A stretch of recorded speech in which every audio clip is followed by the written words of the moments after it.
উদযাপন উপলক্ষে আমাদের মাঝে উপস্থিত আছেন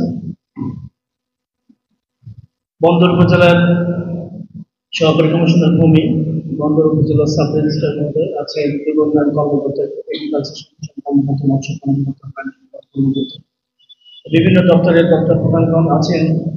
এই বন্দর উপজেলার সম্মানিত বিভিন্ন রাজনৈতিক দলের সম্মানিত রাজনৈতিক নেতৃবৃন্দ আছেন।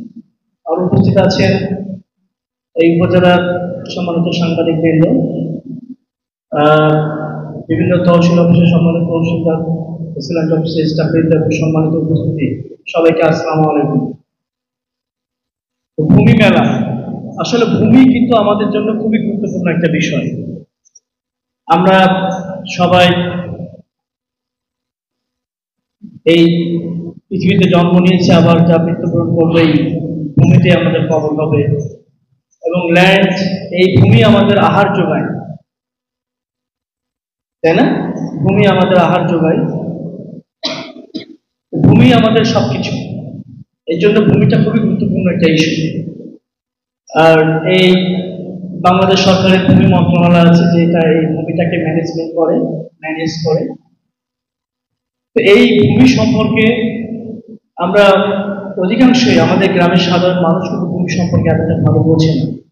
ভূমির রেকর্ড, বর্ষা, তারপর হচ্ছে আপনার দলিল, তারপর ভূমি উন্নয়ন কর, মিউটেশন, খারিজ, যেটা আমরা বলি, এই বিষয়গুলো কিন্তু অনেকে সাধারণ মানুষ, ম্যাক্সিমাম সাধারণ মানুষ এখনো বোঝে না। আপনারা জানেন ভূমিটাকে ডিজিটালাইজেশন করা হয়েছে। সরকার চেষ্টা করতেছে ভূমিটাকে ভূমি সেবাটাকে মানুষের দোরগোড়ায় পৌঁছে দেওয়ার জন্য, এবং আমরা সর্বদাই চেষ্টা করছি যে মানুষের এই ভূমির জটিলতাটাকে কতটা সহজে আমরা সমাধান দিতে পারি, এটা আমরা সর্বদা চেষ্টা করে যাচ্ছি। তো আমার অনুরোধ থাকবে, এখানে বিভিন্ন শ্রেণী পেশার মানুষ এখানে আছেন, আমার এখানে স্টুডেন্টরাও আছে, টিচাররা আছেন। তো আমার বিনীত অনুরোধ যে ল্যান্ডটাকে আপনারা একটু সিরিয়াসলি নেবেন। প্রত্যেকের কিন্তু জমি আছে, এবং এই জমি দেখা যাচ্ছে যে দলিল করার পরেও কিন্তু 20 বছর ধরে জমির কোনো মিউটেশন করে না, অনেক খারিজ করে না জমি, যে কারণে কিন্তু জমির জটিলতা আরো বৃদ্ধি পাচ্ছে। হোল্ডিং এর বিষয় আছে, তাই না? প্রত্যেক জোট, হোল্ডিং মানে জোটের মালিক আছে, সেই হোল্ডিং এর এগেইনস্টে কিন্তু সরকারকে খাজনা দেওয়া হয়। আমরা একটা জমিকে তখনই আপডেট করবো যখন তার সর্বশেষ খাজনাটা দেওয়া থাকবে। খাজনা দেওয়া মানে তার হোল্ডিং থাকবে। হোল্ডিং মানে একটা অ্যাকাউন্ট, সরকারের ঘরে ভূমি মন্ত্রণালয়ে একজন জমির মালিকের নামে একটা অ্যাকাউন্ট থাকে। সেই অ্যাকাউন্টের এগেনস্টে জমির মালিক, জোটের মালিক কি করে? খাজনা দেয়, তাই না? খাজনা দেওয়া মানে জমিটা আপডেট থাকে। তো এই জিনিসটা সবচেয়ে বেশি লক্ষণীয়, যে 20 বছর জমি কিনছে, 25 বছর জমি কিনছে, জমি কেনার পর সে আর খাজনা দেয়, বা জমিটা মিউটেশন করে। খুব গুরুত্বপূর্ণ একটা জিনিস কিন্তু জমি মিউটেশন, সেই মিউটেশনটা কিন্তু আমরা করি না। 5 বছর 10 বছর চলে যায়, এই মিউটেশন না করার কারণে আমাদের ওই হোল্ডিংটা আপডেট হয় না। দেখা যাচ্ছে যার কাছ থেকে জমি কিনি তার নামে হোল্ডিংটা রয়ে গেছে। এই বিষয়টা কিন্তু আমরা বুঝি না। এই বিষয়গুলো যদি আমরা জনসাধারণকে বোঝাইতে পারি, জেনারেল পাবলিককে আমরা বুঝাইতে পারি, তাহলে কিন্তু আমরা জমির বিষয়টা আমাদের আপডেট হবে।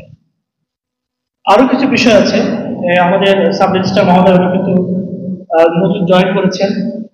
তো উনি কিন্তু কিছু বিষয় উল্লেখ করেছেন, যে আমরা যখন খারিজ খতিয়ান তৈরি করি বা মিউটেশন যখন আমরা দিই, তখন খারিজ খতিয়ানের যদি একাধিক মালিক থাকে, মনে করেন একটা খতিয়ানে 5 জন মালিক আছে, সে 5 জন মালিকের জন্য জমির অংশটা থাকে খতিয়ানে, তাই না? এই বিষয়টা অংশটা যেন থাকে। আরেকটা বিষয় আসছে, সেটা হচ্ছে জমির শ্রেণীটা খুবই গুরুত্বপূর্ণ। যখন দলিলটা করা হয় তখন জমির রেকর্ড যেটা, আরএস পর্সা যেটা, সর্বশেষ রেকর্ড অনুযায়ী যেন জমির শ্রেণীটা থাকে। তাহলে কি হয়, এটা কিন্তু মানে জমির যে জটিলতাগুলো হয়, জটিলতাগুলো সৃষ্টি হয় কিন্তু এই দলিল থেকে সৃষ্টি হয়, আবার মিউটেশনের জমির জটিলতাগুলো ক্রিয়েট হয়। আরেকটা বিষয় হচ্ছে যে আপনার বন্টন নামাটা খুবই গুরুত্বপূর্ণ। এটা আমি নিজেও ফেস করছি। এই বন্টন নামাটা যদি ভূমি প্রশাসন ম্যানুয়ালে কিন্তু স্পষ্ট বলা আছে, কোন জোটের মালিক যদি মারা যায়, তাহলে সেই মালিক মারা যাওয়ার কিছুদিনের মধ্যে, এক্স্যাক্টলি যেটা আমার মনে নাই, কিছুদিনের মধ্যে কি করবে, তহসিলদার চিঠি দিবে জমির মালিককে, জোতের মালিককে, যিনি মারা গেছেন। মালিককে দেবেন না, তো মালিকের ওয়ারিশদেরকে দিবে যে আপনারা এই হোল্ডিংটা আপডেট করে নেন। হোল্ডিংটা আপডেট করা, অর্থাৎ আপনারা মিউটেশন করে নেন, খারিজ করে নেন, খারিজের জন্য আবেদন করেন। তার মানে কি, জোতের মালিক যখন মারা গেছেন তো হোল্ডিংটা তো ওনার নামেই ছিল, মৃত ব্যক্তির নামে। এখন ওনার ওয়ারিশরা কি হবে, ওনার ওয়ারিশদের নামে নতুন করে হোল্ডিং খোলা হবে। মিউটেশন মানে কিন্তু নতুন করে হোল্ডিং খোলা হয়, তাই না? একটা নতুন খারিজ খতিয়ান দেওয়া হয়, হোল্ডিং খোলা হয়, সে হোল্ডিং এর এগেনস্টে কি হয়, খাজনা দেওয়া হয়। তাহলে কি হবে, ওই জমিটা আপডেট থাকবে। তো এই বিষয়গুলো কিন্তু আমরা জানি না। এখানে আমার তহসিলদার আছে, তাদেরকে আমি বলবো যে আপনারা আপনাদের প্রত্যেক অফিসে একটা নোটিশ বোর্ডে একটা টানিয়ে রাখবেন যে জোতের মালিক যদি মারা যায় তাহলে যেন খারিজ করে না, তার ওয়ারিশটা খারিজ করে না। তো আরেকটা বিষয়, যে মিউটেশন যখন করা হয় তখন এটা যেন অবশ্যই দখলটা দেখা হয়, সরজমিন তদন্ত করে যেন মিউটেশনটা দেওয়া হয়। এটা কিন্তু দখলটা না দেখার কারণে কিন্তু এই ভূমির জটিলতার সৃষ্টি হয়। আপনারা জানেন কিনা জানি না যে বাংলাদেশের যত মামলা আছে তার 50% অ্যারাউন্ড হবে ল্যান্ড রিলেটেড মামলা, মানে ল্যান্ড রিলেটেড মামলা, এবং আমার মনে হয় 50% থেকে বেশি হয়।